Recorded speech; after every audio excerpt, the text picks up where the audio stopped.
You want an experience of God? You want an experience of Brahma? I said, yes. What prevents you from having it? मैंने कहा ये क्या बेतुका सवाल, मतलब what prevents you from having it?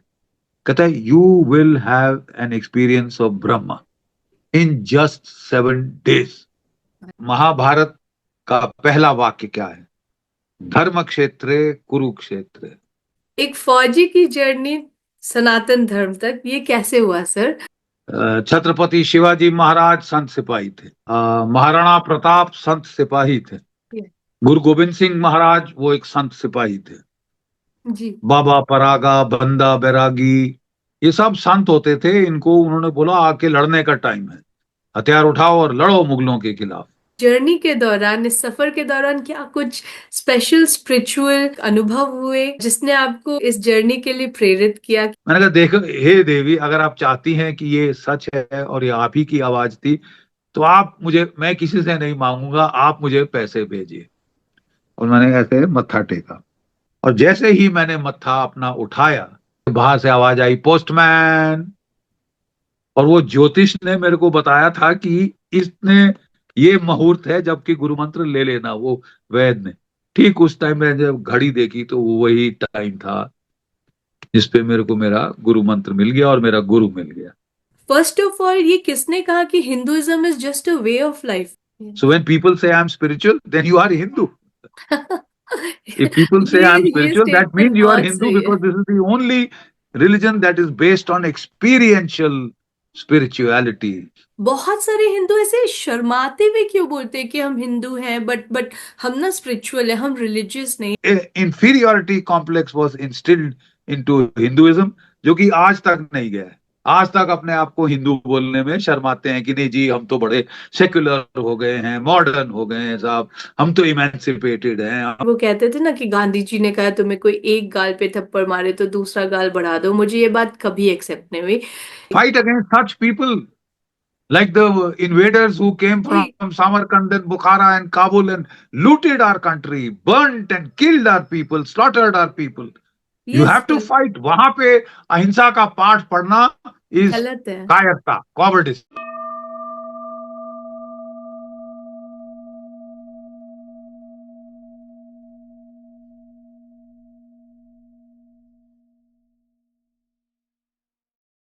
Sir, I wanted to share something with you.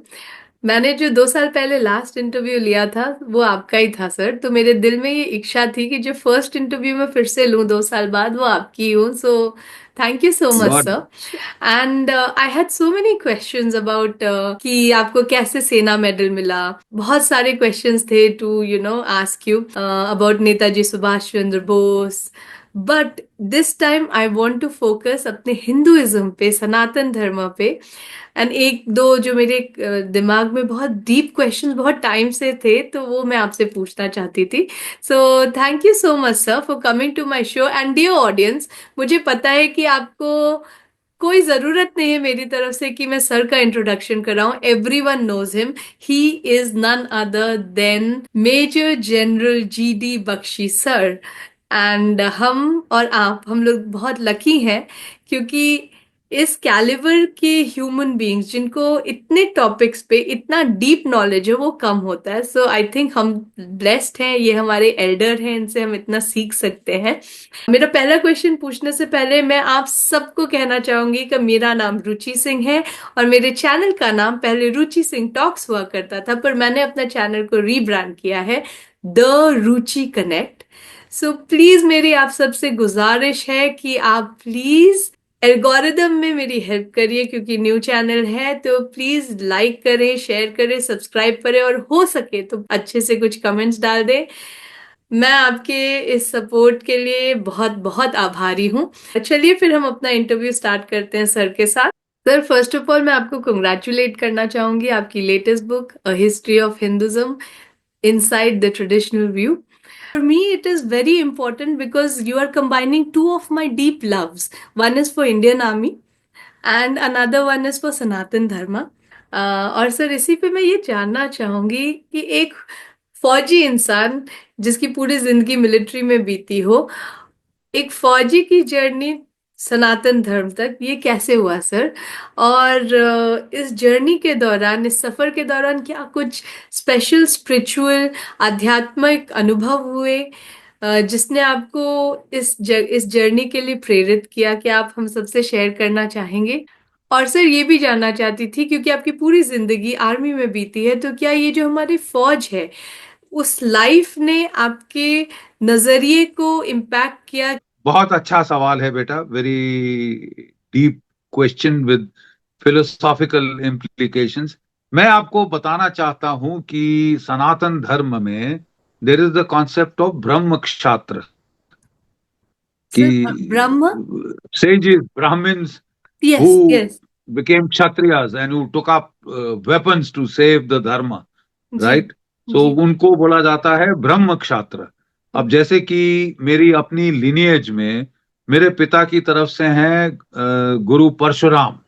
अरे। Parshuram was जी। the guru in the time of the Ramayana and then in the time of the Mahabharata. Bharat, yes. So he was a Brahma Kshatra.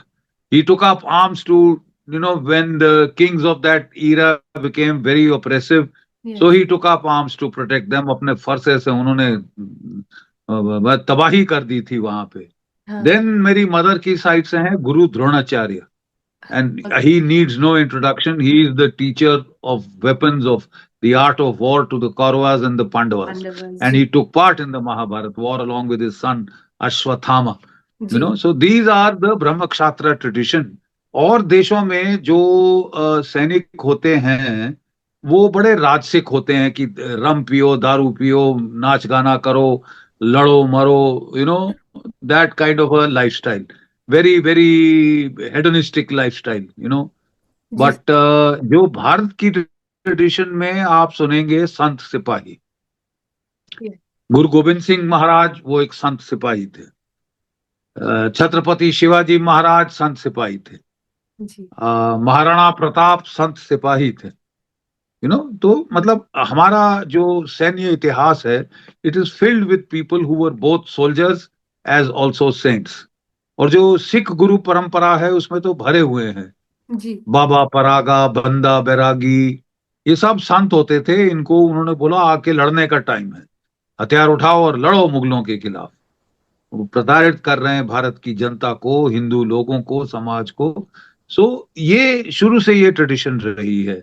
जो samurai tradition है in Japan, वो भी ये ब्रह्म क्षात्र tradition जैसी है कि the samurai is suppose to be as good at sword, at the art of sword fighting and war as he is in the softer arts of poetry.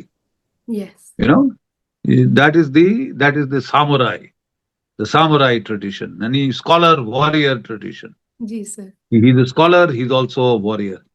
तो India में तो ये बड़ी स्ट्रांग रही है इन the sant sipahi tradition. In the very old tradition goes back, like I said, to the Ramayana and Mahabharata के भी पहले से ये ब्रह्म क्षात्र की मतलब Brahmin and Kshatriya at the same time, जी sir. That is the tradition. तो I was born in this tradition. शुरू से ही मेरा जो आई एम अ जेमिनी, सो मेरा तो रिझाव दोनों तरफ था, टुवर्ड सोल्जरिंग एंड ऑल्सो अध्यात्म। इनफैक्ट जब मैं अपना जब मैं फौज में जाने का टाइम आया, मेरे बड़े भाई साहब आर्मी में थे। He was मार्टियर्ड in the 1965 war. Yes और अगले साल मैंने एनडीए का एग्जाम के लिए पेपर उसके पहले भर दिए थे। तो आप समझ सकते हैं कि मेरे घर में कितना तूफान मचा होगा कि एक बेटा अभी मरा है, अभी यस। दूसरा बेटा फौज की तरफ जा रहा है। तो एक फिर जैन मुनि होते थे वहां जो कि हॉरोस्कोप कास्ट करते थे। जी। तो मेरे फादर ने कहा तुम उनसे जाके पूछो। तो मैंने कहा कि भाई मुझे कोई जन्म पत्रियों में विश्वास नहीं है, मैं अपने बाहुबल के जोर पे जो कर सकता हूं करूंगा। तो कहा नहीं नहीं फिर भी जाओ, क्योंकि वो रामकृष्ण परमहंस के अनुयायी, ये जो जैन गुरु थे, ये रामकृष्ण परमहंस के बड़े बहुत ध्यान करते थे। तो मैं गया, उनका छोटा सा कमरा था भरे बाजार में, लेकिन कमरे के अंदर इतनी शांति थी, असीम शांति थी। तो उन्होंने मेरा जन्म पत्री देखी और बोला ये मुझे टाइम गलत लगता है। ये ठीक नहीं है। अच्छा। तो बोले, मैंने बोला क्यों, आपको क्यों ऐसा लगता है? बोले इसके मुताबिक तो तुमको अध्यात्म में इंटरेस्ट होना चाहिए था। ये मतलब बहुत आध्यात्मिक आदमी की आदमी, हाँ। ये जन्म पत्री है, लेकिन तुम तो सेना में जाना चाहते हो। तो मैंने कहा उसमें विरोधाभास क्या है? हम्म। तो बोले तुमको विरोधाभास नहीं लगता? या तो लड़के आजकल के फिल्म लाइन में जाना चाहते हैं या वो सेना में जाना चाहते हैं। उस जमाने की बात कर रहे थे वो 1960 की दशक की। या तो फिल्मों में जाना चाहते हैं या वो आर्मी ऑफिसर बनना चाहते हैं कि रम पिए, ये पिए, विस्की पिए और लड़े और फुटबॉल खेलें। तो इसमें तो मुझे तो कोई तालमेल नहीं है। लेकिन मैंने कहा साहब, मेरे अंदाज में मैंने सोचा अगर मैं सेना में जाता हूं तो मैं हिमालय के पहाड़ों में जाऊंगा और वहां मैं बैठ के ध्यान कर सकता हूँ ऊपर पहाड़ों के बंकरों में, जी। जहाँ के साधु मुनि जाया करते। तो वो बड़े हैरान हुए, कहते हैं अरे वाह, मैंने तो पहली बार ऐसा सुना है कि सोल्जरिंग का ये स्वरूप कि तुम अध्यात्म में भी जाना चाहते हो और सोल्जरिंग में भी जाना चाहते हो। मैंने कहा देखिए साहब, अगर मैं कुछ एक दो सदी पहले पैदा हुआ होता तो मैं एक सन्यासी बनना चाहता था। हम्म। लेकिन आज के दिन अगर मैं सन्यासी बनने की कोशिश करूंगा तो लोग बोलेंगे कि ये भगोड़ा है, घर से भाग गया, ये अपना फर्ज नहीं करना चाहता, he wants the easy way out, जी। कि भीख मांग के खाना मिल जाए। तो मैंने कहा तो मैं नहीं चाहता कि लोग ऐसा लाछन मेरे पे लगाएं या मेरे माँ बाप को बोले। तो मैं फौज में जाऊंगा और मैं वहां ध्यान करूंगा, पूजा पाठ करूंगा और लड़ूंगा, अपना कर्तव्य पालन करूंगा। धर्म क्षेत्र कुरुक्षेत्र। तो वो बड़े हैरान हुए। तो तो कहने लगे अच्छा ठीक है, जाओ, जरूर जाओ, लेकिन तुमको गुरु की जरूरत पड़ेगी। गुरु बिन तुम्हारा उद्यार नहीं, गुरु बिन ज्ञान नहीं। जी सर। इस पत्री के मुताबिक जब तुम्हें गुरु मिल जाएगा तो तुम अध्यात्म में सफल हो जाओगे। अगर गुरु नहीं मिल पाया तो तुम्हें कोई सफलता नहीं मिलेगी। है तो हम्म। मैंने दिए, तब से मैं गुरु ढूंढना शुरू कर दिया। मुझे बौद्ध धर्म का बड़ा शौक था। मैं लामाओं को बड़ा फॉलो करता था, और हम्म। उनके बारे में बौद्ध धर्म में बहुत पढ़ता था मैं, तिब्बती खासकर जो है। हम्म। और मैं गया, एनडीए में गया तो जो मैंने एक फॉरेन लैंग्वेज सीखनी होती है, जी सर। तो मैंने सीखी जो टिबेटन फॉरेन लैंग्वेज थी। ओके। क्यों? क्योंकि मैं उस लाइन में जाना चाहता था। तो उनसे फिर मैंने मेडिटेशन करना सीखा। जो मेरे टिबेटन टीचर थे वो हम्म। लामा थे, यिंगमापा सेक्ट के, रेड हैट सेक्ट के, ओके। तो बड़े अच्छे, बहुत सज्जन आदमी थे, बहुत ही। I was very fond of him, he was very fond of me. I became the best student in Tibetan और प्राइज वगैरह लिए मैंने। तिब्बतन सीखी क्योंकि मैं तिब्बती भाषा सीख के मैं जाना चाहता था। तो मैं कह रहा था बेटा आपको कि जो जी मैंने टीचर। उनसे तिब्बती मेडिटेशन सिस्टम सीखा, और उसमें क्या था कि वो कहते थे कि ये सिंबल पे मेडिटेट करो, फिर आपको एक ड्रीम आएगी, वो ड्रीम मुझे बताना, मैं आपको अगला सिंबल दूंगा। तो मैं अब एनडीए में ट्रेनिंग कर रहा था, थक टूट के सो जाता था, मेरे को तो कोई सुध नहीं रहती थी कि सुबह जब आंख खुलती थी और रात को कब आंख बंद हुई। यस। तो कोई ड्रीम्स तो आती थी लेकिन मेरे को याद नहीं रहती थी। तो मैंने कहा कि ये तो प्रॉब्लम हो गई, मैं कैसे फिर आगे बढ़ूंगा? तो उन्होंने बोला कि देखो तुम्हारा मार्ग कोई और है, तुमको जरूर कोई बड़ा अच्छा गुरु मिलेगा। हम्म। कहाँ कब मैं नहीं कह सकता, बट अब तुमको मिलेगा। ये मेरा अंदाज है, बहुत अच्छा गुरु मिलेगा और जो तुमको सिखाएगा। तो साहब फिर मैं गया, सिक्किम मेरी पोस्टिंग थी पहले। मैंने वॉलंटियर किया लॉन्ग रेंज पेट्रोल्स के लिए, जो कि दूर दराज के इलाकों में जाते थे, जहाँ पे गोम्पास होती थी, मॉनेस्ट्रीज होती थी टिबेटन। मैं वहां जाता था, वहां के लामाओं को मिलता था, तुलकु लामा, इनकारनेट लामा, कि शायद मेरे को मेरा वो गुरु मिल जाए, जो जिसने मेरे को भवसागर तराना है, पार कराना है। लेकिन कोई नहीं मिला साहब। मैं बड़ा परेशान हो गया। फिर मैंने अपनी छुट्टी में गया तो मैं श्री अरविंद अरविंद महर्षि, उनके हम्म। एक अनुयायी होते थे, वो इनकम टैक्स के कमिश्नर होते थे जबलपुर में, मेरे होम टाउन में। तो हम्म। उनके पास मैं गया, उनका घर में शांति थी, सारी किताबें महर्षि अरविंद की लगी थी, और वो वंस अ वीक वहाँ कलेक्टिव मेडिटेशन हुआ करती थी। तो मुझे बहुत पसंद आया महर्षि अरविंद का हम्म, सिस्टम, योगिक योगा जो था, हम्म, इंटेग्रल योगा, और मैंने वो करना शुरू किया। तो वो मुझे बोले कि तुम जरूर जाओ, तुम्हारे जो रियल गुरु हैं वो श्री अरविंद तो नहीं रहे, बट अब माँ वहां पे हैं। हाँ, पौंडीचेरी में माँ पांडिचेरी में। रहती थी तब, वो फ्रेंच थी। तो वो वहां पे हेड थी उस आश्रम की, पौंडीचेरी के श्री अरविंद आश्रम की। तो जी जी। मैंने सोचा मैं जरूर जाऊंगा, मैं मिलूंगा उनसे।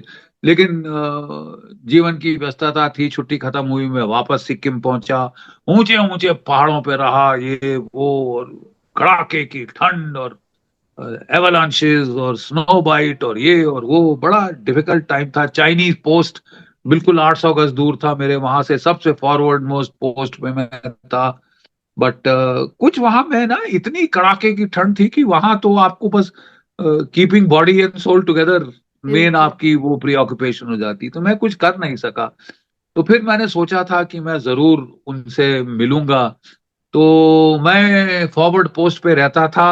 तो कई महीनों बाद मेरे को मेरे कमांडिंग ऑफिसर साहब ने नीचे बुलाया, कॉन्फ्रेंस थी ऑफिसर्स की। तो मैं नीचे आया, ऑफिसर मेस में खाना खाया, बड़े दिनों के बाद, नहीं तो अकेला रहता था बिल्कुल पोस्ट पे। और फिर एकदम से मैंने देखा वो मैगजीन स्टैंड में, टाइम मैगजीन थी। हम्म। तो वहां पे कवर पे फोटो थी कि द मदर पासेज अवे। ओ। तो मेरे को तो ऐसा लगा कि जैसे कि हे भगवान, ये क्या हो गया। हाँ। मैं तो जाना चाहता था, ये तो जी।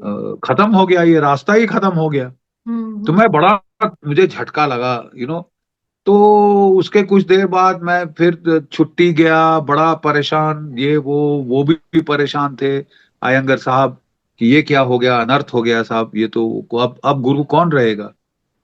तो वो भी बेचारे चुप हो गए। अब जी। नो तो मैं ट्रेन से वापस आ रहा था, तो सिलीगुड़ी से सिलीगुड़ी तक एक वो बीनागुड़ी क्या बोलते हैं, बोंगाई गांव से हम्म। ट्रे डे जर्नी है ट्रेन की। जी तो सर। मैं एक कंपार्टमेंट में फर्स्ट क्लास थी, तो मैं बैठ गया। तो मैं बैठा हुआ था, तो मैंने सडनली देखा बाहर एक बुढ़े से सज्जन आए, बड़े बड़े चश्मे लगाए हुए, सफेद बाल, अधेड़ उम्र हम्म के थे। तो वो आए और वो बोले कि I am wing commander Yadav, वो टीटी को बोले, हम्म। विच कूपे एम आई बुकड इन, मैं कौन से में हूँ, कौन से कैबिन में। जी। तो उसने बोला सर आप तो ई में हैं। तो उन्होंने पता नहीं क्या सोच के बोला कि आप उसको सी में कर सकते हैं। कहते हैं हाँ साहब, दिन की जर्नी है, आप जहां मर्जी बैठे हैं, फर्स्ट क्लास है, जस्ट गो सिट एनीवेयर। तो वो आए ओपे में। मेरे कूपे में आ गए, मेरे कैबिन में आ गए। और वहां उन्होंने देखा, एक मैं था, यंग कैप्टन था उस वक्त, और एक मेरे साथ मेरा साथी था आर्टिलरी का, कैप्टन बेवली, दो यंग कैप्टन, और एक वहां पे हिप्पी बैठा हुआ था। हाँ, हम्म। ब्रिटिश था वो, जीन्स कुर्ते डाल के बैठा हुआ था। तो वो बड़े बेचारे डिसअपॉइंट हुए, कहाँ फंस गया, क्योंकि उनको कहते हैं जब मेरे को ऐसी मन में आती थी आवाज, हम्म। इंट्यूशन, तो मुझे जरूर कोई ना कोई आध्यात्मिक सज्जन से मुलाकात होती थी। जी। तो वो बेचारे बड़े डिसअपॉइंट हुए कि यहाँ तो छोकरे छोकरे भरे हैं। तो वो चुपचाप से अपनी किताब लेके बैठ गए कि अब तो बोर होना है, चटना है, लंबा रास्ता है, पूरे दिन का रास्ता था। हाँ। तो मेरे सामने वो अंग्रेज बैठा था, तो मैं थोड़ा देखा, किताब पढ़ रहा है, Tibetan book of the dead. Hmm. मैं मुझे बड़ा कौतूहल हुआ, तो मैंने कहा कि तुमको शौक है अध्यात्म में। कहता है हाँ जी बहुत। मैंने कहा कहाँ से आ रहे हैं। बोले जी वाराणसी से आ रहा हूँ। वहां कहाँ थे, एक आश्रम में था। आप कहाँ जा रहे हो। मैं गेवा कारमापा लामा के पास जा रहा हूँ, सिक्किम में, ओके। मैं उसकी मॉनेस्ट्री में ठहरूंगा। मैं हम्म बड़ा हैरान हुआ, मैंने देखा चेहरे पे बड़ी शांति थी। तो हम्म। मुझे लगा देखो यार, मैं इस देश में पैदा हुआ, ब्राह्मण कुल में पैदा हुआ, मैं अभी तक ना गुरु मिल सका, ना कोई अध्यात्म में ज्यादा प्रोग्रेस हुई, बस स्ट्रगल ही स्ट्रगल रही है। और ये देखो पता नहीं कहाँ इंग्लैंड से आया, कहाँ से आया, और ये सीधा वहां गुरु पा लिया, यहाँ पा लिया। तो मैंने उसके चेहरे पे देखा, मैंने कहा आप काफी शांत लग रहे हैं। तो कहता है कुछ तुम पा सके। बोले हम्म हाँ जरूर। हम्म तो मैंने कहा आप कहाँ जा रहे हो। तो बोले मैं गेवा कारमापा के लामा के पास जा रहा हूँ। हम्म। तो ये सुन के वो सब सुन रहे थे, वो विंग कमांडर यादव साहब। हाँ हाँ। वो बहुत कौतूहल हुए, तो मुझे बोलते हैं are you interested in all these things. Hmm. तो मुझे लगा कि जो नॉर्मली सीनियर ऑफिसर बोलते हैं कि भाई अपना प्रोफेशन करो, अपनी पढ़ाई करो फौज की, क्या तुम फालतू चक्रों में फंस रहे हो। तो मैंने समझा ये ऐसे ही मेरे को डांट डांट पे लाएंगे, तो मैंने बड़ा रुखाई से बोला yes yes I am interested. तो वो बेचारे समझ गए कि ये गलत मतलब निकाला है, तो बोले नहीं don't get me wrong, but ऐसा है कि whom डू यू फॉलो। हम्म। अब मेरे को, मैंने ऐसे किया क्योंकि क्या बोलूं, हाँ। मैंने कहा मैं श्री अरविंद का बहुत हम्म। इंटरेस्टेड था। लेकिन अब तो वो बेचारे कहते हैं अच्छा वेरी गुड, कहते हैं तुमको पता है कि श्री अरविंद तो अब नहीं रहे, मैं उनकी समाधि गया हुआ हूँ, मैं ओ। उनके आश्रम में 2 हफ्ते रहा था। हम्म। लेकिन वहां समाधि में बहुत ताकत है, लेकिन अब वो नहीं रहे। हम्म। तो कहते देखिए एक कहावत है संस्कृत में कि इन अ, इन हालातों में आपको अपना गुरु बदली करना होता है। हम्म। पहली हालात होती है जब उसका देहांत हो जाए, वो शरीर छोड़ दे, and you are not advanced enough to follow him. ठीक यस। है। दूसरी हालात होती है कि कई बारी बड़ी जागन्य साधना करते करते लोग पागल हो जाते हैं। तो हाँ। अगर आपका गुरु पागल हो गया तो then you can't continue to follow him.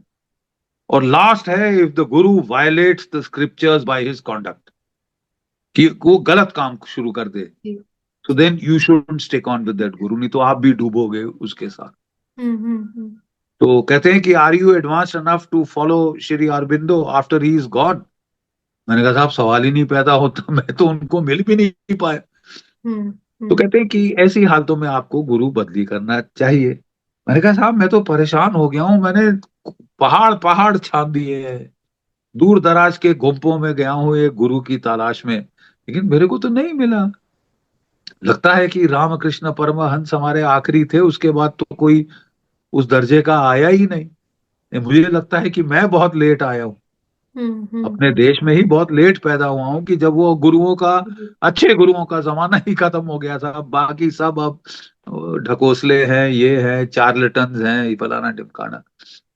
तो वो बेचारे बोले तुम गणेशपुरी गए हो। हम्म। तो मैंने कहा वो कहाँ है। बोले वो महाराष्ट्र में है, वहां पे। मैंने कहा कौन रहते हैं, तो बोले स्वामी मुक्तानंद महाराज रहते हैं। ओके। वो बहुत पहुंचे हुए हैं, वाकई उनके बारे में बहुत लोग तारीफ करते थे। तो मैंने कहा अच्छा मुझे बताइए उनके बारे में। तो उनके पास एक मैगजीन थी आश्रम की, तो उन्होंने दिखाई कि हम्म। मुक्तानंद महाराज अमेरिका के टूर पे गए, ऑस्ट्रेलिया के टूर पे गए, जापान के, यूरोप के टूर पे गए, ये वो। तो कुछ मेरे को लगा कि, मैंने कहा यहाँ ये तो हमारे गुरुजन तो सब पश्चिम का उद्धार करना चाहते हैं, अमेरिका यूरोप जाना चाहते हैं, कोई ऐसे हैं जो भारत में रह के भारतीयों का भी उद्धार करे। सो तो वो ट्रू। बेचारे चुप हो गए और कुछ नहीं कहा। मैंने कहा कि, फिर मैंने बोला ये कौन कौन आते हैं आश्रम में, कहते हैं बड़ा मशहूर आश्रम है, बहुत लोग आते हैं, पढ़े लिखे लोग, ये वो। वहां तो मुंबई के फिल्म स्टार भी आते हैं। जहां उन्होंने फिल्म स्टार कहा तो मैंने कहा अरे साहब फिर मैं तो नहीं जा सकता, मैं, मुझे फिल्म स्टार को ही स्पिरिचुअल को एस्पिरेंट्स नहीं लगते। हाँ कई शायद होंगे जो अच्छा होंगे, लेकिन ज्यादातर ये फिल्मी दुनिया तो बेकार दुनिया है। मैं भी चुप हो गया, वो भी चुप हो गया। मैंने कहा कोई ऐसे नहीं है सन्यासी जो जंगल में, आश्रम में घास की कुटिया बनाकर रहते हो, क्लासिकल, यस। जो हम वेदों के ऋषि, बौद्ध हम्म। काल के ऋषि जो थे, वैसे नहीं है कोई ऋषि आजकल। वो भी कुछ नहीं बोले, चुप हो गए, और मैं भी चुप हो गया।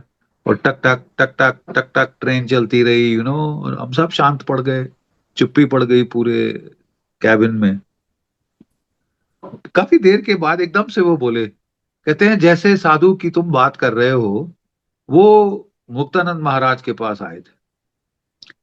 वो एक इंजीनियर थे और बड़े धनवान परिवार के एकमात्र पुत्र थे, कुल दीपक थे। हाँ? ओके। और वो मल्टीनेशनल में काम करते थे, 27 साल की उम्र पे सब छोड़ छाड़ के वो आ गए, हम्म। लात मार के वो छोड़ के आ गए, आश्रम आए, उन्होंने सन्यास ग्रहण किया विधिवत। तो मैंने बोला लेकिन लेकिन फिर वो चले गए। हम्म। मैंने कहा कहाँ चले गए?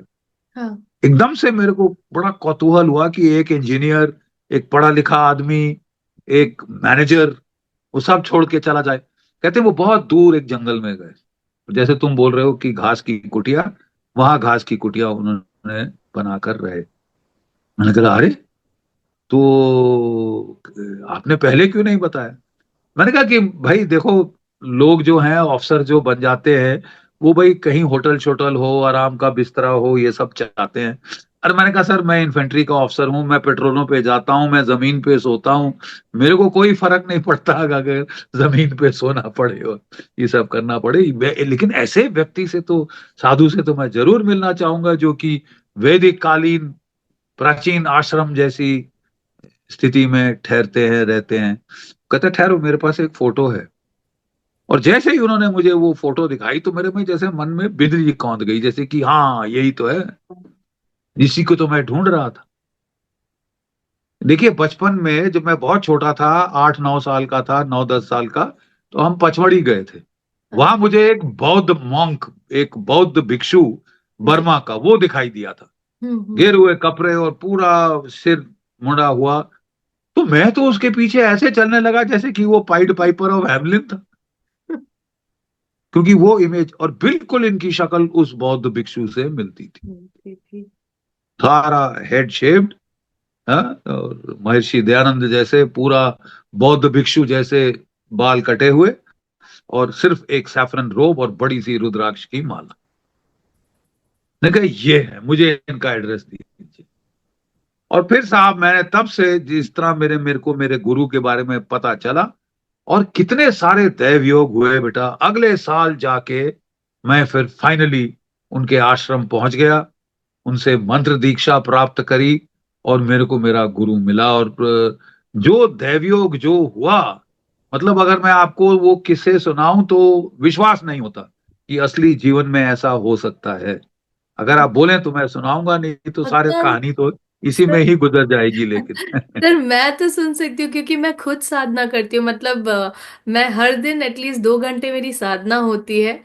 मेरा दिन वेरी गुड। शुरुआत ही यही होता है कि साधना होती है। पर जैसे आपको उस एज में बोलते थे, मुझे इस एज में भी सब बोलते हैं तुम ये सब किस चक्करों में पड़ रही हो, काम मतलब काम तो कर रही हो, बट जो शांति मिलती है, जो खुशी मिलती है, like that's the highlight of my day. मैं वेट करती हूँ सुबह होगी, मैं अपनी साधना करूंगी, but I am still searching, मतलब फॉर दैट पर्टिकुलर गुरु जैसे आपको मिले ना, वो मेरी सर्च अभी भी है। बट सर अगर आप बताना चाहें तो मैं सुनूंगी, बट यू आर सो जरूर बिजी। जरूर। नहीं नहीं नहीं, मैं आई विल, फॉर दिस अध्यात्म के लिए मैं जरूर समय निकाल सकता हूँ, मैं निकालूंगा आपके लिए। सर देखिए एक बेटा, चीज आप बस बोल मैं, रहे। एक चीज हाँ पूछना चाह रही थी सर। सर हाँ। आपने रियलाइज किया कि हम, India is the only country जहां हम जब आर्मी में भी ज्वाइन करते ना तो हम बोलते हैं हम देशभक्त हैं, देशभक्ति करते। भक्ति बहुत भक्ति डीप शब्द है, मतलब ये लव बहुत नहीं है, गहरी। भक्ति बहुत बड़ी बात होती है जो कर्म समझाना। योग, हाँ, कर्म योग का आधार ही वो वो एक देशभक्ति। भक्ति है। तो आप क्या, सारे जितने भी हमारे जो भी फौजी या जो भी ऐसे होते हैं सर, वो ऑलरेडी एक तरीके से ना स्पिरिचुअल राह पे होते हैं क्योंकि वो तो भक्त हैं। ये सिर्फ बिल्कुल। इंडिया देखिए, का स्पेशलिटी है। देखिए महाभारत का पहला वाक्य क्या है? धर्म क्षेत्रे कुरुक्षेत्र। धर्म का क्षेत्र युद्ध का क्षेत्र है। युद्ध के क्षेत्र में जहां आप अपने चारों तरफ, कोई मर रहा है, कोई घायल हो रहा है, किसी के पेट में गोलियां लगी हैं, छलनी हो गया है, हाय हाय कर रहा है, कोई पानी मांग रहा है, वो भयावह स्थिति में आपको एकदम से मन आध्यात्म की ओर जाता है कि हम हैं क्या, क्या है इस जीवन का मतलब। अगर इस तरह हम मारे जा रहे हैं तो इस जीवन का मतलब क्या है? जी what is the am, what am I here for? You sir. See, धर्म क्षेत्र कुरुक्षेत्र, ठीक है। जो धर्म का क्षेत्र ही कुरुक्षेत्र है, युद्ध का मैदान ही धर्म का क्षेत्र है। और जो जो सैनिक है और जो संत है, उसके बीच में फासला बहुत कम हो जाता है। खासकर ऐसा सैनिक जो कि देश प्रेम के लिए अपनी जान भी कुर्बान कर सकता है, न्यौछावर कर सकता है, अपना जीवन का बलिदान दे सकता है, सर्वोच्च बलिदान। जी ठीक है, तो ये बहुत समानता है दोनों में, संत और सिपाही में। जी तभी मैंने शुरू किया ब्रह्म क्षात्र। तो मैं आपको बता रहा था कि भाई मैं पूरा साल वो अपना रहा, अगले साल मेरे को छुट्टी मिली, तो हम्म मैं घर गया अपने जबलपुर माँ बाप के पास, और बैठ के बस मैं वही करता था, किताबें पढ़ता था धर्म के ऊपर, और मेडिटेशन करने की कोशिश करता था। मतलब जिसको बोलते हैं ना कि ट्रायल एरर, कभी ये सिस्टम पढ़ा किताब से तो वो शुरू कर दिया, फिर अगला पढ़ा तो वो शुरू कर दिया, ये वो, लेकिन कुछ मतलब जम नहीं रहा था। हाँ, श्री अरविंद का तरीका मैंने सीखा था तो मैं उसको भी करता था। वो वहां पे ना मदर का म्यूजिक, बहुत अच्छा music, Sanskrit shlokas with chanting and this thing वो बजाते थे, और हम लोग बैठ के एक एक घंटा बैठते थे वहां उसके लिए। लेकिन मेरे को यहाँ प्रेशर पड़ना शुरू हुआ, यहाँ पड़ना शुरू हुआ, लेकिन मतलब बड़ी बेचैनी की, यार मैं ब्रेक थ्रू कुछ नहीं कर पा रहा हूँ, आई एम नॉट देयर, मुझे समझ नहीं आ रहा है कि मेरे अंदर क्या हो रहा है। जी यू सर। नो, पूरा मागमा, जैसे वो कुंडलनी जब जागने लगती है तो बड़ा प्रेशर दबाव पड़ता है मन के यस। ऊपर, ये वो, लेकिन मेरे को समझ नहीं आ रहा था कि मेरे को हो क्या रहा है, राइट। और फिर भी वो, फिर एक दिन मुझे याद है मेरे घर में एक वेदांती आया। मेरे हम्म फादर साहब को बहुत शौक था जो ऋषि मुनियों से संवाद करने का, वार्तालाप करने का, जिसको बोलते हैं ना शास्त्रार्थ करने का। जी वो सर। ब्राह्मण थे तो बहुत शौकीन थे, और मेरे को भी बिठा बिठा देते थे। हम्म। तो वो बातचीत चल रही थी, अहम ब्रह्मस्मि और ये और वो। तो फादर ने देखा मैं आया तो बोले, हाँ बैठो बैठो बैठो, सुनो, ये मूर्ति जी हैं, बहुत वेदांती हैं, बहुत अच्छे हैं, ज्ञानी हैं। तो मैं कुछ परेशान सा था पहले से, मैं बैठ गया मन मार के, लेकिन मेरा मन नहीं था। तो वो बोल रहे थे अहम ब्रह्मस्मि, ये वो ये। तो एकदम से मेरे से रहा नहीं गया, मैंने उसको बोला कि देखिए साहब, ये जो शब्द आप बोल रहे हैं ये तो मैंने भी पढ़े हैं ना, हम्म, मैंने भी सैकड़ों किताबें पढ़ दी हैं, अहम ब्रह्मस्मि सर्वै कैवल्य विदम ब्रह्म, और क्या कहते हैं, अयम आत्म ब्रह्म, ये सब मैंने भी पढ़ा है, आपने भी पढ़ा है। लेकिन क्या आपके लिए ये एक रियलाइजेशन है, अनुभूति है? Yes yes. क्या आप इसको इसको अपने जीवन में ला पाए हैं? क्या आपने अनुभव किया है हम्म ब्रह्म का? क्या हम्म। वो अनुभव आप मुझे दे सकते हैं? नहीं तो साहब ये बातें शब्द जाल है, अरे हाँ शब्द सर। जाल बुन बुन कर, व्यर्थ उधेड़ बुनकर अपने बंधन को और भी कस डालना। यू नो, क्या जी। ब्रह्म सत्य है या जगत मिथ्या? ये सब बातें लगती हैं। क्या तुम्हारे लिए ये रियलाइजेशन है कि हम्म। देखिए, हिंदू धर्म में अनुभव, अनुभूति, दर्शन, यस श्रुति, yes. Direct experience of God. I am not suppose to believe के ये क्योंकि किताब में लिखा है, I am not suppose to believe क्योंकि किसी ने व्याख्यान दिया, जी। प्रवचन दिया और मैं कहा हाँ जी बिल्कुल सही। जब तक मेरे लिए अनुभव ना हो, अनुभूति ना हो, ब्रह्म का अनुभव जब होगा तो मैं बदल जाऊंगा बिल्कुल। जी sir. I will never be the same person again. You see, वो अनुभव, वो अनुभूति सनातन धर्म का आधार है। जी सर। तो मैंने उनसे पूछ दिया कि मुझे बताओ, तुमको ये अनुभव हुआ है? तुम भी बड़ी बड़ी बातें कर रहे हो ब्रह्म की, मैं भी कर रहा हूं, वो भी कर रहे हैं, लेकिन हम में से किसी को ब्रह्म का अनुभव हुआ है? हम्म अगर नहीं हुआ, अगर हुआ है तो क्या आप मुझे दे सकते हैं? कोई तरीका मुझे बताइए, कौन सा योग, कौन सी साधना जिससे मैं ब्रह्म का खुद अनुभव अनुभव। करूं। यानी मैं कहानियां ना सुनूं, किस्से ना सुनूं, मैं अनुभव करूं, अनुभूति हो ब्रह्म की, जी सर। दर्शन हो ब्रह्म के, भगवान के। नहीं तो साहब रहने दीजिए। तो वो एकदम चुप हो गए, बड़े ध्यान से मेरी तरफ देखा। वो थे वेदांती बिल्कुल, मतलब जैसे कि वो लहरी महाशय होते हैं ना, वैसे थे वो। ओ अच्छा। तो मेरे फादर से बोले, देर हो गई है मैं चलता हूँ, हम्म ना, देर हो गई मैं चलता हूँ। मेरा जवाब नहीं दिया, कुछ नहीं दिया, देर हो गई मैं चलता हूँ, हम्म हम्म। और वो उठ के चल दिए। जल्दी। तो मेरे फादर साहब बड़े नाराज हुए कि यार देखो, बड़े पढ़ा लिखा आदमी है, जी। अनुभवी है ये भी, इतना ऐसा मत सोचो उसको कि ये है तो तुम उसको ऐसे, मतलब तुमने तिरस्कार कर दिया उसका, गलत बात है। सुनना चाहिए, तुम कुछ सीख ही लेते। वो अच्छी बातें कर रहे थे बहुत, ये वो ये। मैंने कहा डैड मेरे को बातों से अब मैं नहीं, मेरा वो भर रहा ना, मैं क्या करूं, मेरे से एकदम से अनायास निकल गया। I shouldn't have said it, लेकिन निकल गया कि मैं परेशान हो गया हूं कि मेरे को अब अनुभव चाहिए। I want a realization of God, not talks about God, not lectures about God, not discourses on God. I want to experience that, वो जो शक्ति है, वो जो ब्रह्म है, मैं उसका अनुभव करना चाहता हूँ, कह के मैंने बोला। डैड ने बोला नहीं नहीं नहीं वगैरह। एनीवे, 5 7 8 दिन बीत गए, ठीक है। और मैं रोज शाम को, मेरे घर के पीछे पहाड़ियां थी, वहां जाके एकांत में बैठ जाया करता था, ध्यान करने की कोशिश करता था। वो अलग अलग तरीके, कभी ये कभी वो, कभी अपनी सांस की तरफ देखना, कभी कुछ, बहुत सारे तरीके तो मैं वो करता रहता था। और सडनली मेरा जो नौकर था घर का हमारा, वो फादर ने भेजा पीछे पहाड़ी में, तुमको तुमको फादर साहब बुलाते, कोई मिलने आया तुमको। मैं कहा कौन मिलने आया? कहता पता नहीं, कोई मैंने देखा नहीं पहले, तो लेकिन कोई मिलने आया। तो मैं बेटा उठ के भागा, पता नहीं क्या हो गया है।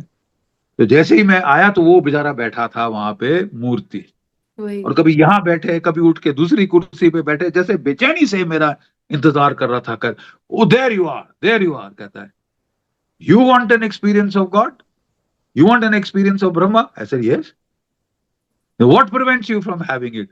मैंने कहा ये क्या बेतुका सवाल, मतलब what prevents you from having it. कहता है you will have an experience of Brahma in just 7 days। अरे। मैंने कहा क्या? कहता है कि 7 दिन में तेरे को ब्रह्म का अनुभव होगा, तेरे को एक अनुभव होगा 7 दिन में। लेकिन मैंने बोला कैसे? कहता है ओहो कैसे, कागज पेंसिल दो मेरे को। तो उन्होंने कागज पेंसिल दिया, तो उन्होंने लिखा शब्द स्पर्श रूप रस गंध, और फिर उसके सामने की तन्मात्रा, आकाश, वायु, अग्नि, जल, जल, पृथ्वी। पृथ्वी। कहता ये देखो ये देखो, ये जो आकाश है ये शब्द सबसे पास है, इसके शब्द जो है आकाश के सबसे पास है। तुम शब्द पे जाओ, तुम वो शब्द चुनो, और तुमको अभी अभी 7 दिन में तेरे को एक अनुभव होने वाला है। मैंने कहा कौन सा शब्द? ओहो, ये जरूरी है क्या? ओम, ओम शब्द ले, अभी से शुरू कर, अभी से बैठ जा, जाके शुरू कर, 7 दिन में तेरे को अनुभव होगा। और कह के अच्छा मैं चलता हूं, और उठ के चल दिए। मैंने बोला ओम ओम, तो मैं सीधा पूजा रूम में गया, मैंने शुरू कर दिया ओम ओम ओम ओम ओम। और क्या करता था, जैसे मैं उसको बोलता था ओम, तो मेरी सांस जैसे धुमकनी चलती है ना, वो मैं सांस से जैसे भर जाता था।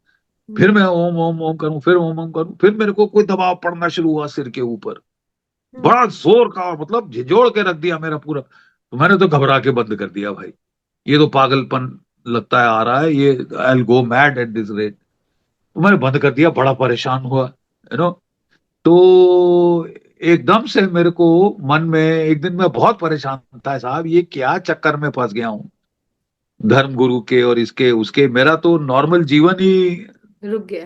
अस्त व्यस्त हो गया, और कहीं कोई ब्रेक थ्रू नहीं मिल रहा। इतनी अभिलाषा है, इतना ये है, but I am suffering because of this.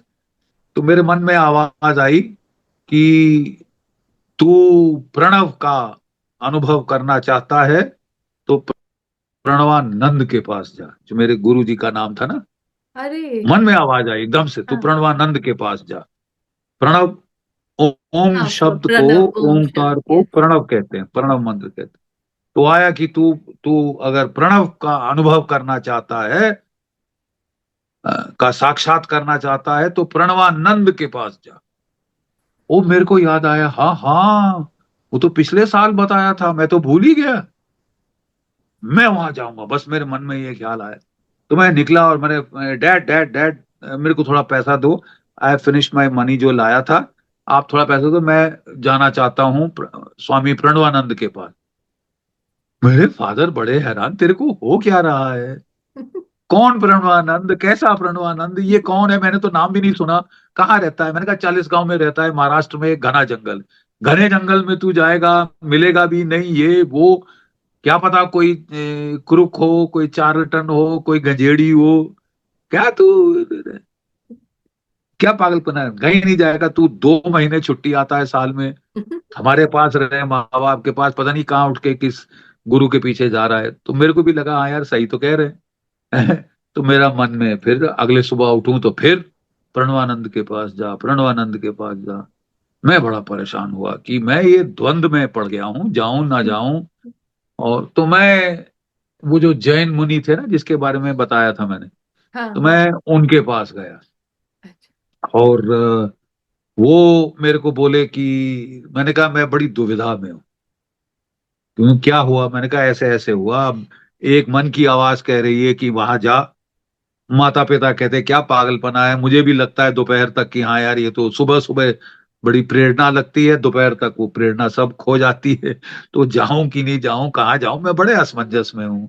क्या ये वाकई में अंदर से देवी जी से एक प्रेरणा है, या ये ऐसे ही मन की आवाज है, मिमिक कर रहा है भगवान को ये वो?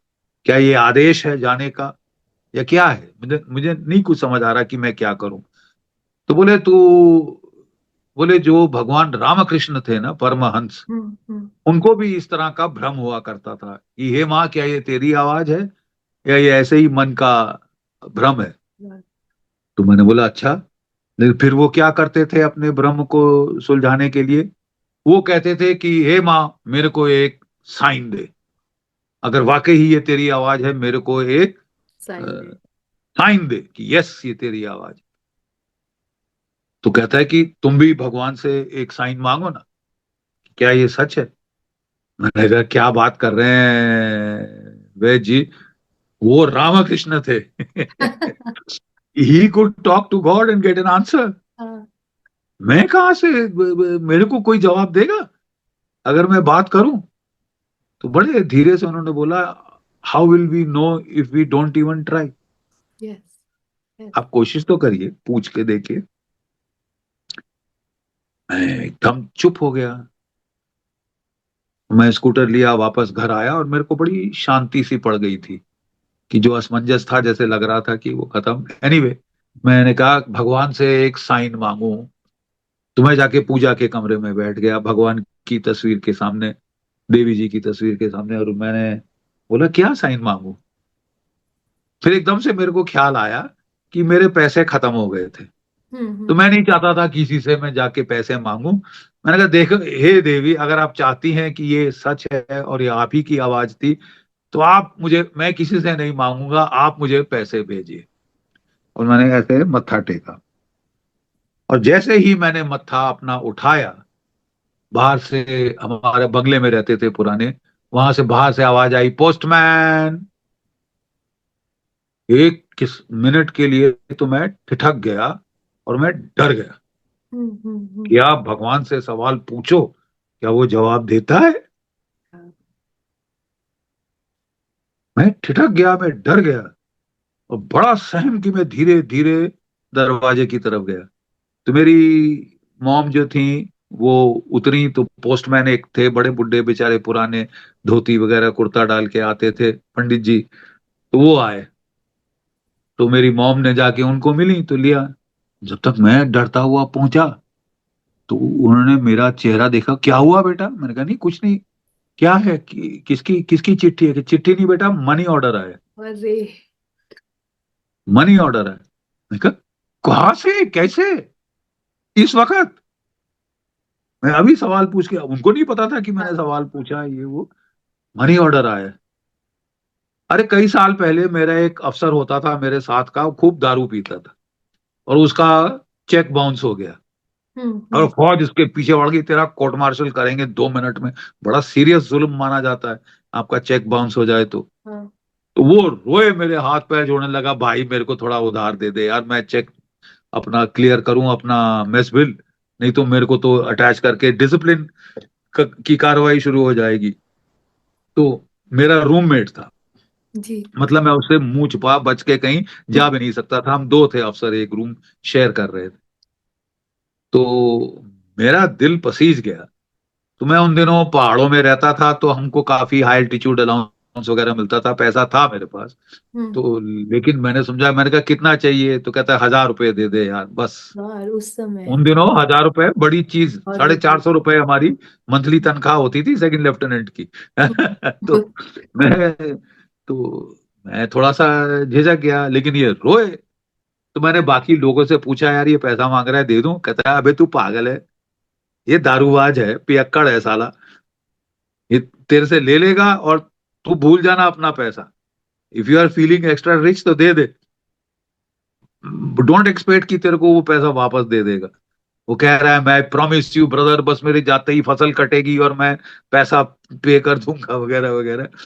तो खैर वो मैं पसीज गया मेरा दिल, मैंने उसको 800 रुपए दे दिए, हम्म। बाई चेक दिए, हाँ क्योंकि कैश का भी मुझे विश्वास नहीं था। तो हाँ। मैंने बाई चेक उसको 800 रुपए दे दिए, उसने कैश कराया अपना। बड़ा thank you brother, thank you brother. और उसके बाद वही हुआ जिसको हमको अंदेशा था। मैंने 2-3 महीने के बाद चिट्ठी लिखी, भैया वो तूने कहा था भेज देगा, बस ब्रदर अभी आया, अभी आया, अभी आया, बस कल परसों आ जाएगा, ये आ जाएगा, कोई नहीं आया। फिर 2 महीने बाद लिखी, फिर 3 महीने बाद लिखी। फिर मैं फेडअप हो गया। तो लोगों ने पूछा क्या हुआ, तेरे को कहा था ना कि मत दे। हाँ। तो मैंने कहा यार अब करूं तो करूं क्या क्या? तो कहते कैसे दिया भाई, चेक दिया? बोले हाँ। तो बोले लिख इसके सीओ को चिट्ठी और चेक का नंबर दे दे, और लड़ेगी लताड़, इसको लात पड़ेगी, दे किक हिम आउट, ये बेकार आदमी। तो मेरा मैंने सोचा लिखूं चिट्ठी ऑफिशियल। फिर मेरा मन नहीं किया, मैंने कहा इसके कैरियर का कत्ल मेरे हाथों नहीं होना चाहिए। हाँ। ऐसे ही जैसा है ये जाए, किसी जन्म का होगा उधार। तो गया, ठीक है अब छोड़ो।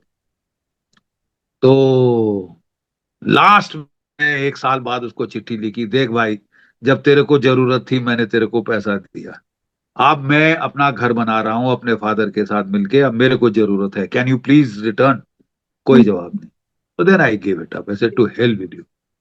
और 2 साल बाद पता नहीं कहां से उसको क्या, उसको सनक चढ़ी क्या हुआ, उसने उठा के 450 रुपए, मतलब आधी रकम मेरे भेज को दे। वापस कर दी, बाकी अभी तक नहीं आई है।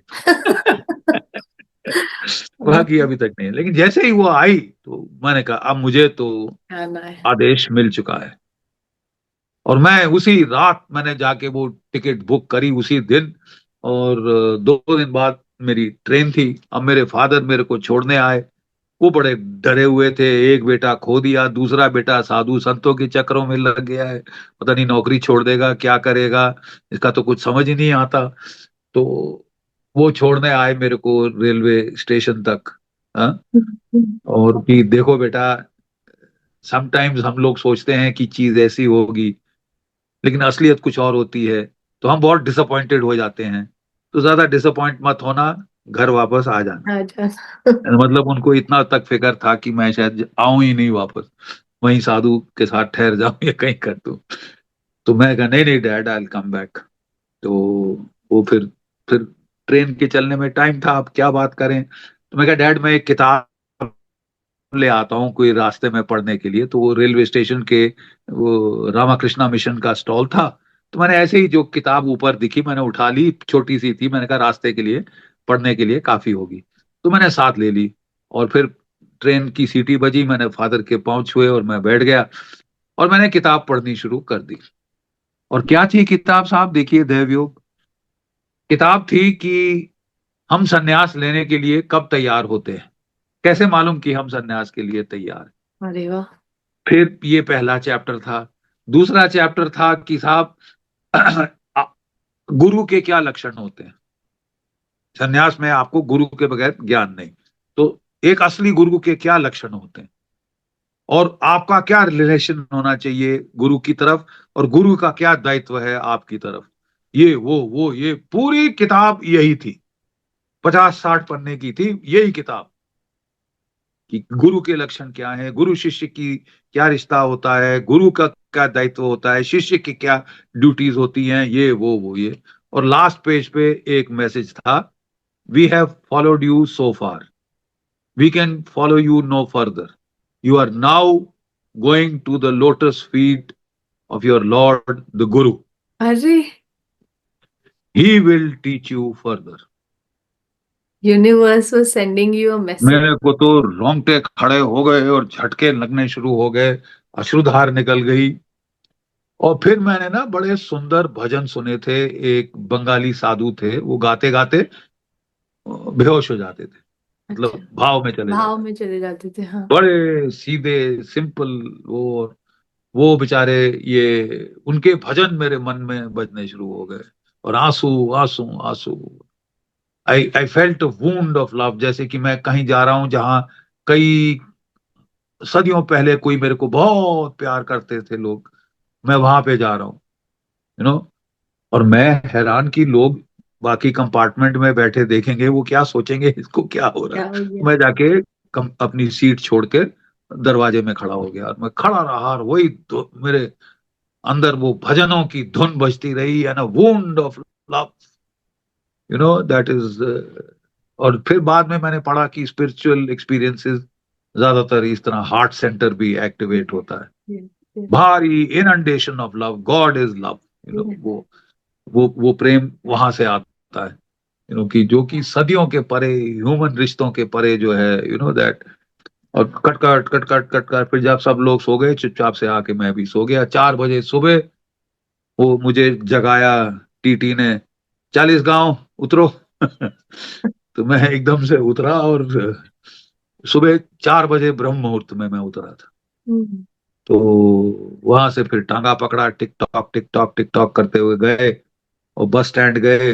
वहां सारे ट्राइबल्स, यहाँ तक वो बाजू में जो बेचारी लगा के बैठती हैं वो चूड़ियां और वो। तो मैं बैठा रहा, और मेरा फिर वो मन में प्रवाह शुरू हो गया भजनों का। और मेरा किसी से बात करने का मुंह ना खोले, ताकि ये कहीं स्थिति जो मेरे अंदर Exactly. इतने प्रेम की जो स्थिति है, जो inundated with inner love for God, वो कहीं बह ना जाए मेरे मुंह से। तो मैं चुप होके बैठा, लोगों ने को पूछा, मैं हाँ ऐसे ना करूं, मेरे मुंह खोलने का मन नहीं किया। और 1.5-2 घंटे दूर वहां से फिर वो मैंने देखा पहाड़, नीले नीले सह्याद्री के पर्वत श्रृंखला। और मेरे को भी मन में था कि वो पहाड़ों में ही है कहीं, है। तो मैं वहां उतरा, वो आखिरी बस स्टॉप पाटने का गांव है। तो मैं उतरा वहां, तो मेरे से पूछा, मैंने पूछा तो वो वहां से कि भाई पाटने देवी मंदिर कहाँ है। कहता बस यहीं तक जाती है, पाटने देवी मंदिर 3 किलोमीटर अंदर है जंगल में, वहां तुमको पैदल जाना होगा। ठीक है, अच्छा। तो मैं उतरा, वो गांव में लोग बेचारे पानी आनी निकाल रहे थे, उन्होंने देखा ये कौन आया, स्ट्रेंजर, हाँ। एब्सोल्यूट स्ट्रेंजर, छोटा सा अटैची केस लिए हुए साथ अपना। तो मैंने चलना शुरू किया, थोड़ी देर बाद मैं निकला, और घना जंगल दोनों तरफ, शांति, असीम शांति सुबह की, हल्की हल्की विंटर लिम्पिड सनशाइन आ रही। और तभी एक कोई 8-9 फुट लंबा सांप ऐसे ऐसे ऐसे करते जंगल के इस तरफ से आया, और रोड पार करके उस तरफ निकल गया। 1 मिनट तो मैं ठिठक के रह गया, फिर मन में आया कि सांप को ऐसे स्पिरिचुअल जर्नी में देखना अच्छा साइन है। Yes. मैं आगे बढ़ा, और मैं तो उस वक्त तो जैसे कि ना, हर्ष उल्लास आनंद, मैं तो डांसिंग करता हुआ गया, उस अकेला, कोई नहीं था आसपास देखने के लिए, तो you could almost dance your way. मैं डांसिंग करता हुआ गया अपने वहां पे, और कोई 3 किलोमीटर के बाद फिर वो एकदम नाला आया, 3 नाले मिलते हैं आके, त्रिवेणी जैसी है छोटी सी, दोनों तरफ ऊंचे ऊंचे चट्टान, 1000 फुट सह्याद्री पर्वत श्रृंखला की, हाँ? और झरने उनमें से बह रहे, और ये वो, और शांति, इतनी असीम शांति। तो फिर जाके मैं मंदिर में वहां मंदिर था, यहाँ बाबा की कुटिया, छोटा सा आश्रम। तो मन में द्वंद आया कि इधर जाऊं या उधर जाऊं। तो मैंने कहा भाई मुझे देवी ने बुलाया, तो पहले तो मैं मत्था टेक लूं कि मैं आ गया। तो मैं वहां गया अंदर, और मत्था टेकना चाहता था, तो वहां ना कुछ जंगली कुत्ते भी अंदर आ गए, क्योंकि मंदिर इतना बिहड़ स्थान में था, और हर हर कर रहे। तो मैं थोड़ा, मतलब मैंने सोचा था मेडिटेशन करके जाऊंगा, लेकिन नहीं कर सका, तो मैं उठ के गया, और अपने गुरु की कुटिया के छोटा सा गेट था वहां पहुंच गया। फिर मैंने वहां से आवाज दी, बाबा बाबा। तो अंदर से आवाज आई, कौन। और मैं ठिठक गया। देखिए, एक सूफी पैराबल है जिसमें कि वो कहते हैं एक आदमी ने कई सालों तक ध्यान किया, फिर वो गया, इसको वो बोलते हैं ना सूफी में, हम हिज बिलवेड, कि भगवान इज माय बिलवेड, तो वो उसके वहां घर गया। तो अंदर से आवाज आई, कौन? तो उसने बोला, मैं आ गया हूं। तो अंदर से आवाज आई, अभी जा, तेरा समय नहीं हुआ। वो बेचारा चला गया वापस।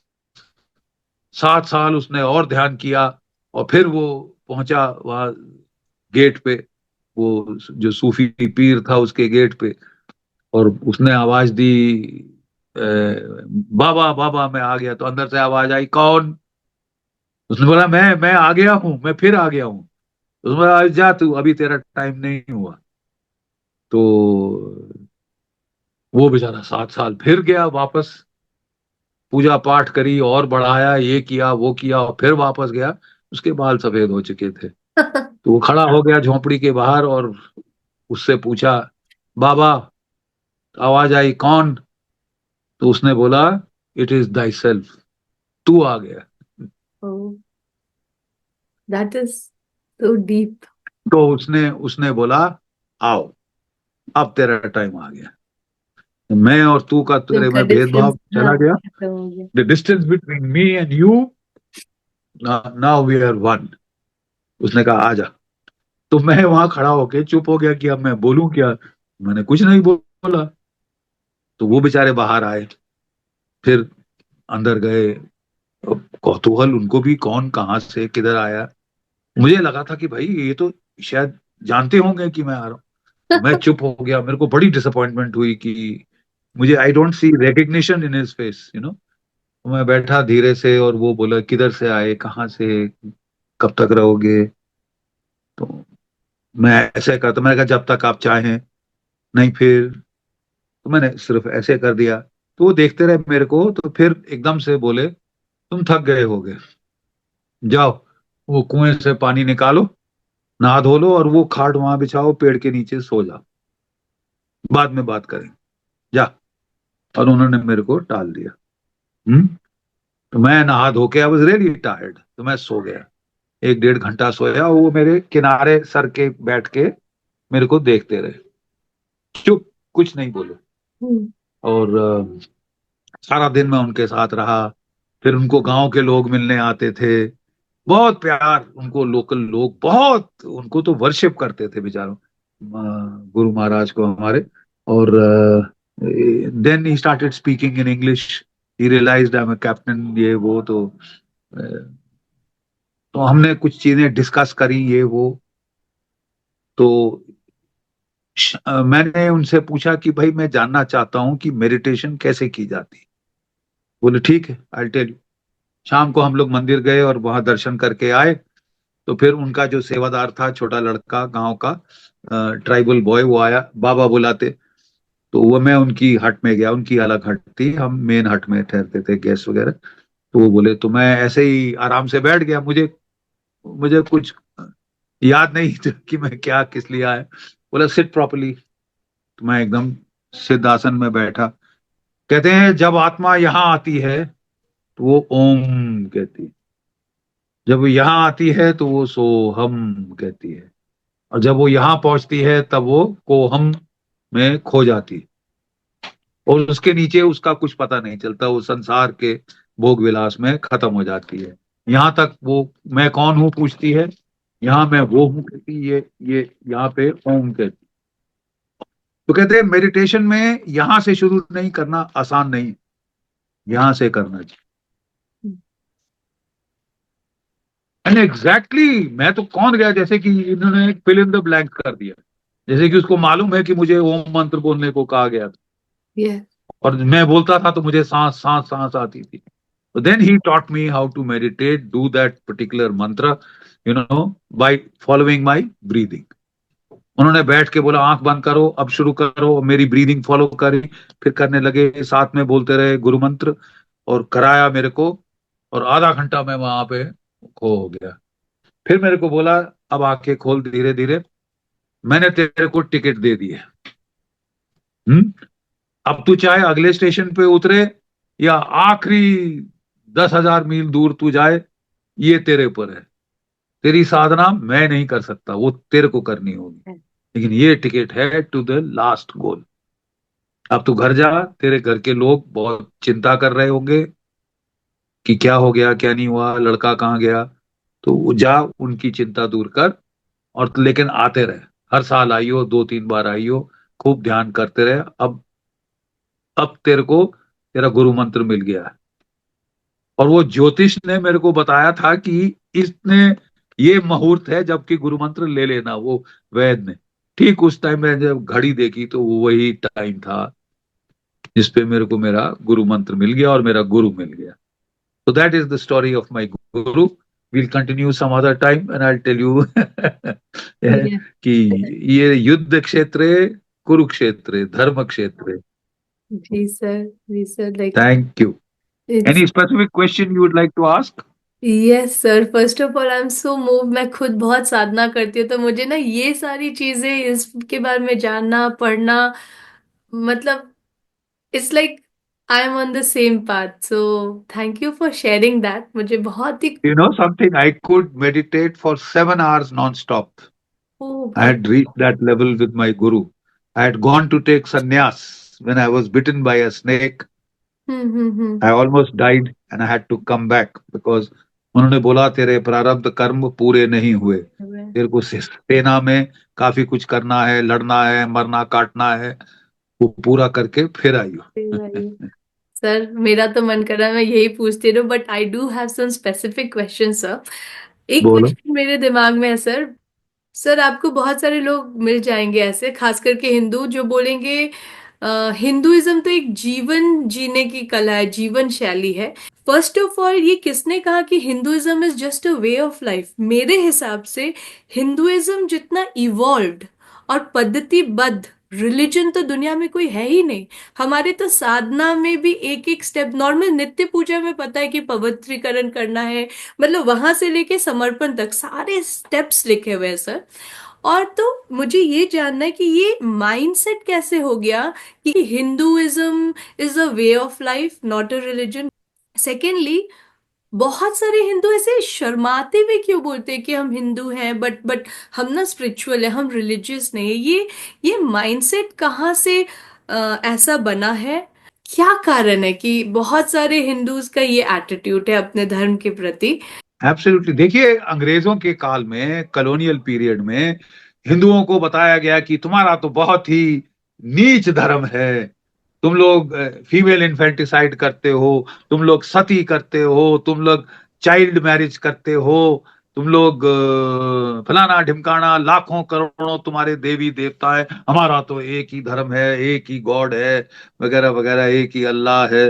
बट और तुम लोग देखो, inferiority complex was instilled into Hinduism, जो कि आज तक नहीं गया है। आज तक अपने आप को हिंदू बोलने में शर्माते हैं कि नहीं जी, हम तो बड़े सेक्युलर हो गए हैं, मॉडर्न हो गए हैं साहब, हम तो इमेंसिपेटेड हैं, हम वहां नहीं है। You see, child marriages, infanticide, female infanticide, ये सब जो कुप्रथाएं थी, किसने थोपी हमारे ऊपर? द मुस्लिम इन्वेडर्स केम, अपनी औरतें बचाना मुश्किल हो गया, तो ये बोला साहब ऐसी बेचारी बिटिया जिसको जाके ये इतने लोग रेप करेंगे, ये इससे इस बेचारी को यहीं खत्म कर दिया। ये लोग इस चीज पे आ गए थे, इतने गिर गए थे। जी sir. But that is not Hinduism. No. हमारी ऋषि कन्या होती थी, 12 तो ऋषि आपके जो हैं वो लेडीज थी, वैदिक ऋषि। यस। ऋषि मंडन मिश्रा की बीबी अपने हस्बैंड के साथ शास्त्रार्थ में हिस्सा लेती थी, Gargi, Maitreyi. That is the real Hinduism yes. And it's treatment of women. ये तो जब आक्रमणकारी पे आक्रमणकारी आ रहे हैं, हमारे शहर जला रहे हैं, मंदिर तोड़ रहे हैं, औरतों को मास रेप कर रहे हैं, तो उस वक्त और क्या चाह रहा था माँ बाप के पास बेटी बचाने के? जल्द से जल्द शादी करो यार, नहीं तो बाद में शादी करानी मुश्किल हो जाएगी इसकी, अगर इसको वायलेट किया इन्वेडर। Yes sir. तो ये सब हम पे थोपी गई हैं। लेकिन वो जो गिल्ट कॉम्प्लेक्स हम पे डाला गया था कॉलोनियल पीरियड में, मिशनरीज ने, दूसरे तीसरों ने, कि तुम तो साहब गए गुजरे हो। अरे हाँ। साहब, गए गुजरे नहीं, आपसे बहुत मैं समझता हूं हम अच्छे हैं। क्योंकि देखिए, मैं बताना चाहता हूं, release Hinduism is the religion of the future. Yes. It is not based on one book, one pope, one profit. one book which says it all. We have hundreds of books. 4 वेद है, 108 उपनिषद है, रामायण है, महाभारत है, पुराण है, अरण्यक है, ब्रह्मांड है. There is so much. Infinity को आप कंप्रेस कर सकते हो in just so many pages? You can't. You cannot. Right? And therefore, this is a religion based on experiential spirituality. It is a religion based not on theory. Yes. Not on कि ये मैंने रटा हुआ पाठ सुन लिया, अब मैं साहब इमेंसिपेट हो गया. नहीं साहब. दिल निधि ध्यासन ना हो जब तक कि वो मेरे अंदर मेरा अनुभव ना बने, अनुभूति ना बने, दर्शन ना हो, मुझे श्रुति ना हो, मैं भगवान की आवाज खुद ना सुनूं अपने कानों में, जैसे कि मैं सुन चुका हूं, जी सर, तब तक वो हिंदुइज्म नहीं है साहब. It is the most superior religion which believes in the lord Buddha said, O monks, do not believe because I have said so. हे भिक्षुओं, इसलिए ना मानो क्योंकि मैंने ऐसा कहा, इसलिए ना मानो कि एक अच्छी ग्रंथों में लिखा, इसलिए ना मानो कि जो विद्वान है वो ऐसा कहते हैं. खुद अनुभव करो और जान जाओ. Thank you so much. Trust your own inner spiritual experience. So when people say I'm spiritual, then you are Hindu. If people say I'm spiritual, that means you are Hindu, because this is the only religion that is based on experiential spirituality, on anubhav, anubhuti, darshan, shruti.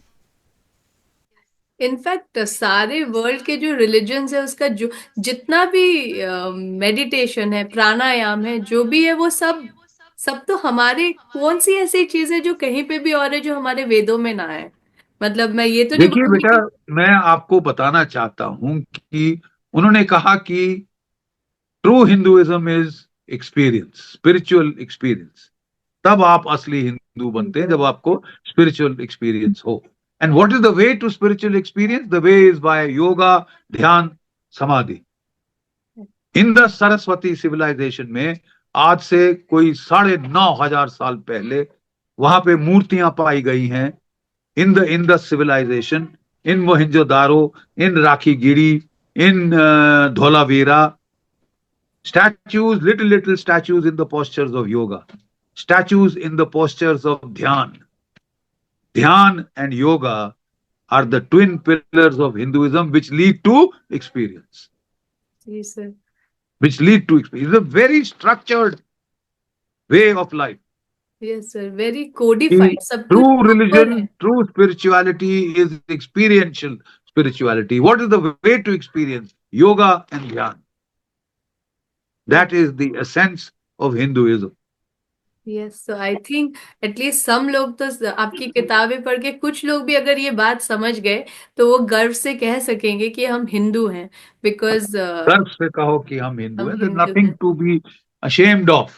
You see, but we go because of that tag of secularism कि भाई हम Hindu fanatic नहीं, हम ये नहीं, हम वो नहीं. अरे साहब, मैं अपना धर्म पे चल रहा हूं. मेरा धर्म से ज्यादा मतलब उदार धर्म, काइंडनेस. डोंट, किसी चींटी को भी हार्म मत करो अगर जरूरत नहीं है. लेकिन अब हमको ये भी हिस्सा लाना पड़ा है कि अहिंसा परमो धर्म, धर्म अहिंसा तथैव च.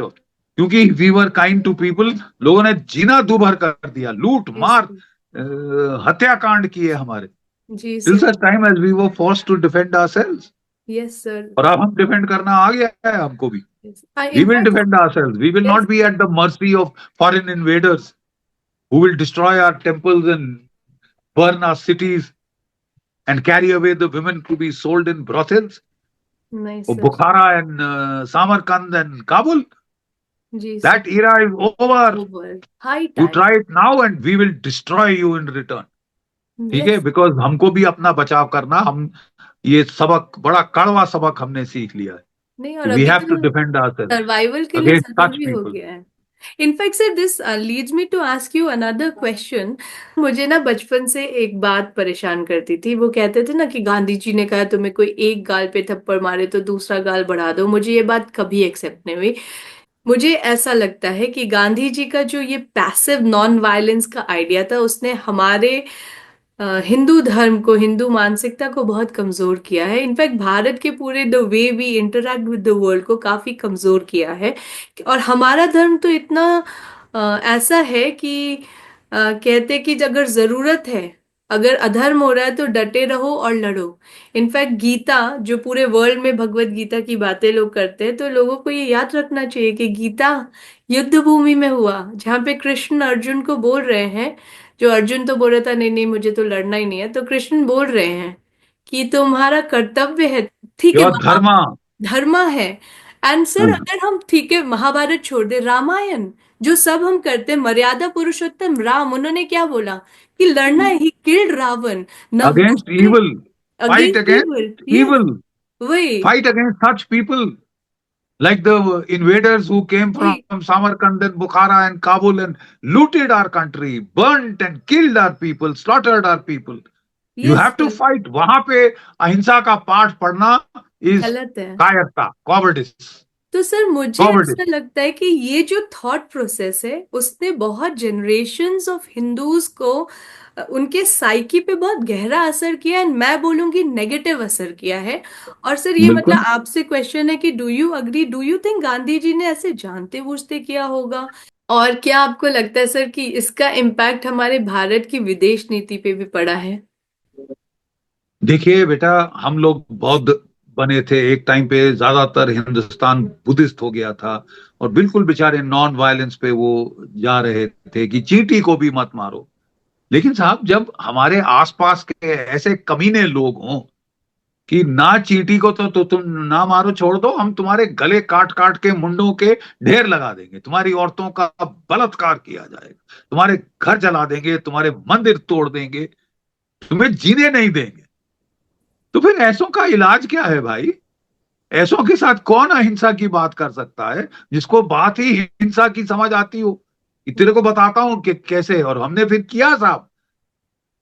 भारत में एक सैनिक क्रांति हुई 17वीं 18वीं शताब्दी के बीच में। 18, उत्तर भारत में सिख गुरु हाँ। श्री गुरु गोविंद सिंह महाराज, दक्षिण भारत में छत्रपति शिवाजी महाराज, ईस्टर्न इंडिया में जनरल लचित बुरफुखान ऑफ असम। इन्होंने मुगलों की जो तानाशाही के खिलाफ विद्रोह किया, और वो औरंगजेब जो कि मार काट कर रहा था हिंदुओं का, उसको उखाड़ के फेंका 100 साल में, मुगल साम्राज्य खलास। और फिर महाराजा रंजीत सिंह जाके चढ़ गए, जो सारा आज का वेस्ट पाकिस्तान है वो उनका राज्य था, जो अफगानिस्तान जाके पहुंचे जहां से हमले हुए थे, जलालाबाद तक जाके पहुंचे, काबुल तक जाके पहुंचे, मार मार के इनको अकल इनकी दुरुस्त कर दी। यही तरीका है ऐसे लोगों के साथ। ऐसे लोगों को अहिंसा के पाठ पढ़ाना तो अपनी मौत बुलाना है। और ये गांधी जी ने जो शुरू किया, मैं समझता हूं ये अंग्रेजों का कल्याण किया। I know. यू नो कि जैसा वो अंग्रेजों का कल्याण किया, कि ये जो अंग्रेज हैं, क्योंकि अंग्रेज चाहते थे कि भारत शांति प्रिय रहे, वीक रहे, क्योंकि कमजोर। 1857 की गदर उन्होंने देख ली थी, चख ली थी। दे wanted India to remain peaceful and non-violent. That is why they brought Mahatma Gandhi from South Africa to preach non-violence, and he kept for 100 years, he kept India non-violent till Subhash Chandra Bose came along and overthrew the British Empire.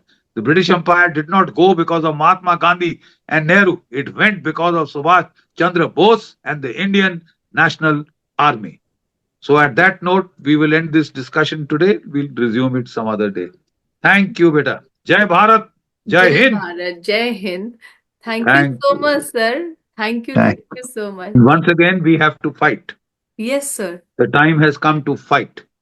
Yes sir. Thank you. Thank you, beta. Thank और दोस्तों, I am sure जितना मुझे अच्छा लगा ये interview, आपको भी लगा होगा। आज हमें बख्शी सर का एक डीपर अवतार देखने को मिला, क्योंकि हम सब जानते हैं कि वो बहुत ही बड़े देशभक्त हैं। और उनका जो डीप नॉलेज है इन मिलिट्री एंड जियोपॉलिटिकल, वो हम सब जानते हैं, हमने उनके टीवी शोज में, डिबेट्स में देखा है, महसूस किया है। बट आई थिंक आज तक सर ने कभी भी अपनी सनातन धर्म के प्रति उनका ज्ञान, उनका अनुभव और इतनी डीप आस्था मुझे नहीं लगता है कि कहीं पे और शेयर किया है। सो आई थिंक आप और मैं बहुत ही भाग्यशाली हैं कि हमें ये मौका मिला सर की स्टोरी जानने का। सो प्लीज, आपको कैसा लगा कमेंट सेक्शन में लिखना ना भूलें। और आप किस प्रकार के और गेस्ट को चाहते हैं मैं अपने चैनल पे लाऊं, तो प्लीज लिखें। I will try my best to get them. और जो भी आपको आइडियाज हो कंटेंट का, जो भी है, आप लिखिए। I will try my best to do this. And again, मैंने अपना चैनल का नाम बदला है, पहले रुचि सिंह टॉक्स था, बट अब द रुचि कनेक्ट है। तो प्लीज लाइक करिए, शेयर करिए, सब्सक्राइब करिए। And thank you so much, भूल मत जाइएगा।